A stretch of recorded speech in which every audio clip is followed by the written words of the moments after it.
Marjorie Taylor Greene posted a video from many years ago of a man named Chump, as Caroline Leavitt would put it, or President Trump, as that other guy put it. And she wrote this. She said, "This is the Trump I supported, the man who called out the truth about weapons of mass destruction in Iraq and declared no more foreign wars. Now, for some unknown reason, Trump has joined the neocons and will soon go to war against Iran with the same BS excuses. End of MAGA," she says. This is the end of MAGA.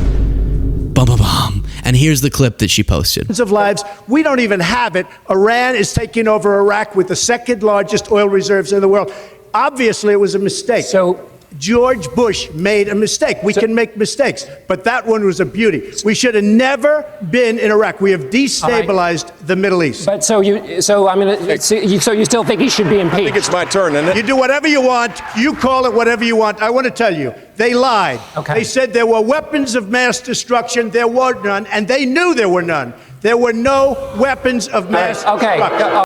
Now, this actually demonstrates, aside from the point Marjorie's trying to make against going to war with Iran, which I also don't want us to go to war with Iran, this actually reminds, and this is what a bunch of people saw when they were circulating this clip, it shows you Trump's decline. Like, that's a different person. The way that he's speaking actually sort of articulately and going through his points in a sort of coherent way. I mean, it was still, you call it whatever you want. About impeachment. Wait, do you want to impeach or do you not? Call it whatever you want. Do whatever you want with the guy. But that's a different guy. And that decline that he's experiencing is very real, as shown by that clip. Just the quickest pause to request that you click the subscribe button, the simplest, easiest, freest way, completely free, to support the work that we do. Right below the video, click that subscribe button. Back to the video. Before the State of the Union, Marjorie also posted, "Good morning. Everything in Washington will be purely performative for the remainder of the year to gaslight you to vote in the midterms. We all knew and discussed in internal meetings back in January of 2025 that we only had 6 to 9 months to do anything serious, and after the third quarter of 2025, our opportunity would be gone because courage would fade and campaign mode would kick in. And all that was really accomplished was an extension of the tax law with a few additions." And then she goes on to say a bunch of stuff that she wished was happening. So he voted for that bill, and that bill was a horrible, horrible attack on low-income Americans in the service of the elites. So let's just continue to note that. But you're right. Unaccomplished, failure of an administration and of a Congress. And it's good for you to call that out, and it will be performative. Now, on Iran, because that's why Marjorie Taylor Greene was posting the first video in saying that Trump has changed from no more regime change wars to let's do it. Venezuela, Iran, Cuba, maybe Mexico, just this long list of countries that he wants to engage in military action against. We are getting closer and closer to what seems to be imminent war with Iran, or at least military attacks.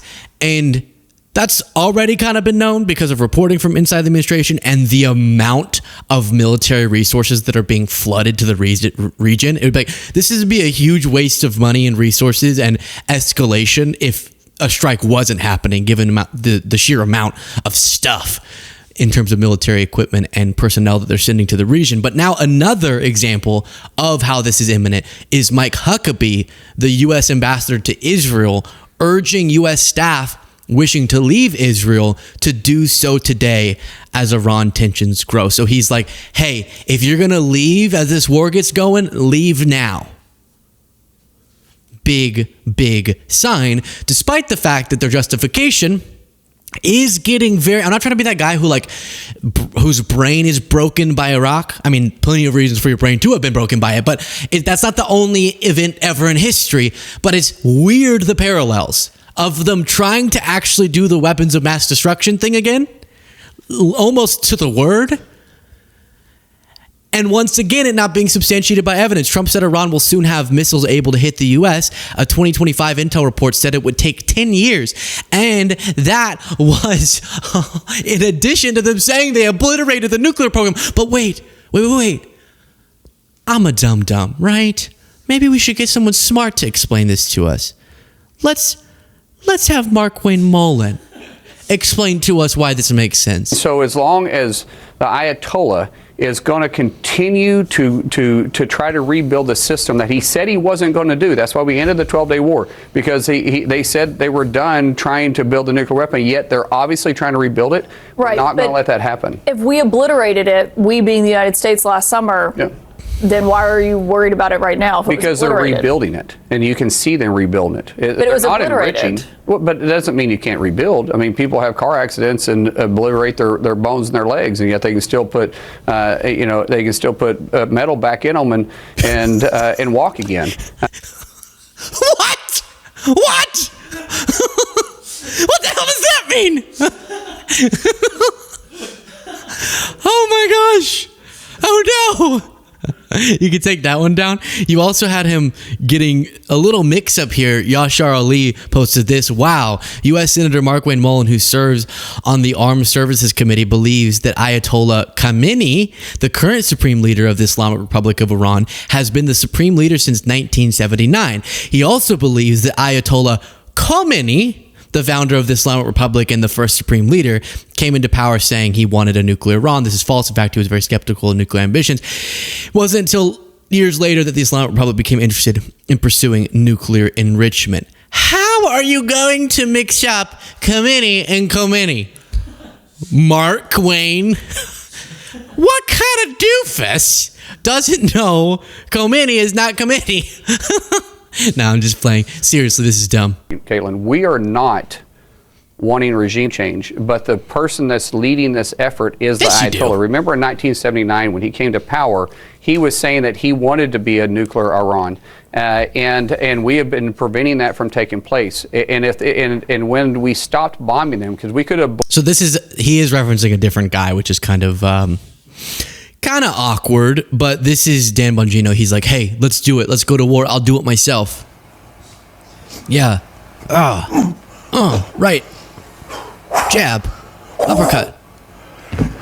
This is karate, man. Double leg. The jump kick. Hey, Khomeini. What, you gonna mess with this? The side kick.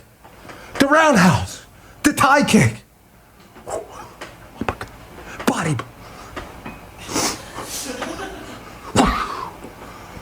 I don't think so, says Dan Bongino. And then the New York Times also reporting in Trump's case for war a series of false or unproven claims.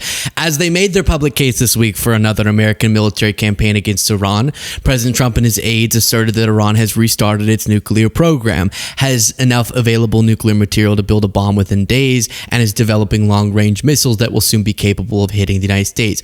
All three of these claims are either false or unproven. American and European government officials, international weapons monitoring groups, and reports from American intelligence agencies give a far different picture